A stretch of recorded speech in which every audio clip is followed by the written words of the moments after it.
Number 1. Reflections. Reflections can be seen in images like this. This is caused by the interaction between the protons of the light and the electron on the surface of the material. So in simpler terms, shiny equals reflection. If you look at these two images, you can see that the ground on this one is shiny and this one is not. Therefore meaning you'd put reflections on this one and not that one. Now that you know when to put reflections, I will show you how to. Tap the layer and tap this icon. Duplicate layer and then go to the bottom one and tap flip vertically. Drag it underneath the character.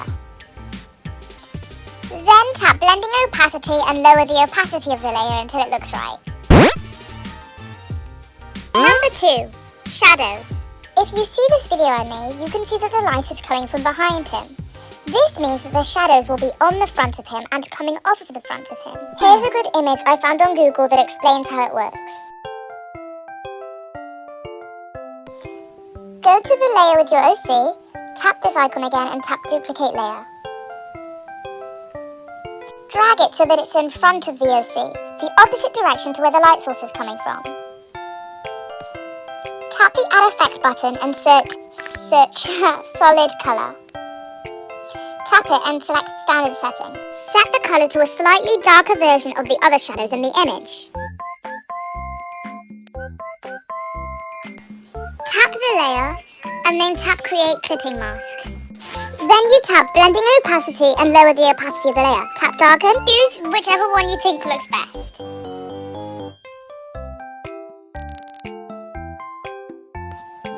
If you look at this image again, you can see that the shadow is underneath the object that's blocking the light. You can also see that this does not look the same as the actual circle itself. It looks kind of stretched, if you understand what I mean, compared to the circle itself. To achieve this, simply follow all the steps shown on the screen here. I am a little lazy today, and I can't be bothered to explain everything.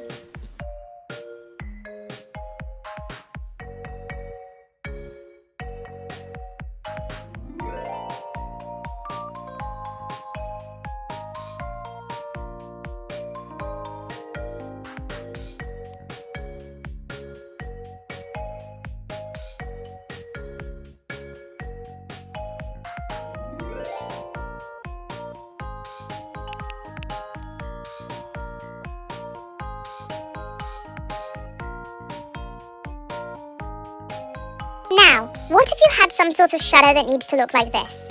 Some sort of shape on top of the character that isn't the same as the actual character itself. Make sure your OC is on a different layer of the background. Use these shapes to cover up all the places where there's a shadow. Don't be afraid to make it messy.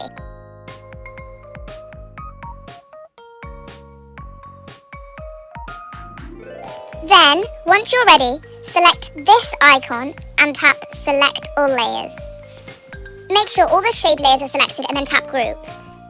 Tap the layer and then select Create Clipping Mask. Select Effect and then tap Add Effect. Select Solid Color, I misclicked before, sorry. And then set it to the same color as the rest of the shadows on the screen. Then lower the opacity, tap Darken and choose whichever one looks best. Then go back to Effects and select Gaussian Blur. I think that's how you say it anyway. Set the strength to how you want it to. Feel free to play around with the opacity, the blur levels, the color, etc. Number 3. Lighting. If you look at this image from earlier, you will see that this tutorial is made for the shadow, or the image tutorial that shows that thing is made for shadows. However, if you look at the light source here, the light would actually show up here on the sphere. This is because it is the closest side to the light source. First, duplicate the layer. Then duplicate it a second time. Tap the layer and drag it back a bit. Then tap Blending and Opacity, Mask, Exclude. Then tap Select All Layers and deselect the bottom layer, then tap Group. Then go to Effect, tap Add Effect, select Solid Color and set it to whatever color you want the light to be. You can play around with the opacity. Go to the Effects and tap Gaussian Blur. You can also play around with the strength until you think it looks good. If you want to add lighting for an image like this, just like before, put squares on all the areas where there is light.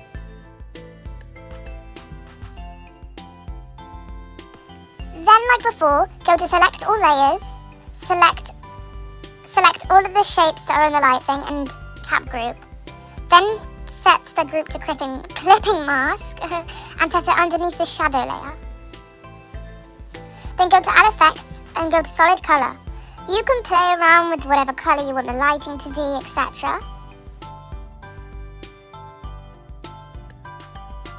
Then go to blending and opacity, lighten, and then choose whichever one you think looks best with the light. Then go to effect and select Gaussian blur. And then you can play around with the settings of the light, the color of the light, and the amount of blur strength. As well as I forgot to mention the opacity of it. However, I do know that depending on what types of gacha videos you make, the lighting style will vary. So, if you want yours to look from this to this, if you make these types of gacha life videos, you can use this free overlay. If you don't know how to put overlays like these on some of your videos, I will show you right now. All you really need to do is insert the image, go to blending and opacity, and then just choose whichever one of them you think looks nicer. Two other ways to get lighting is by airbrushing it in IBS Paint or any other app, and then saving it as a transparent PNG and putting it on top of your video as an image. When doing this, I recommend going to blending and opacity and selecting lighten, as it makes it look a lot better, but you can do whatever you want.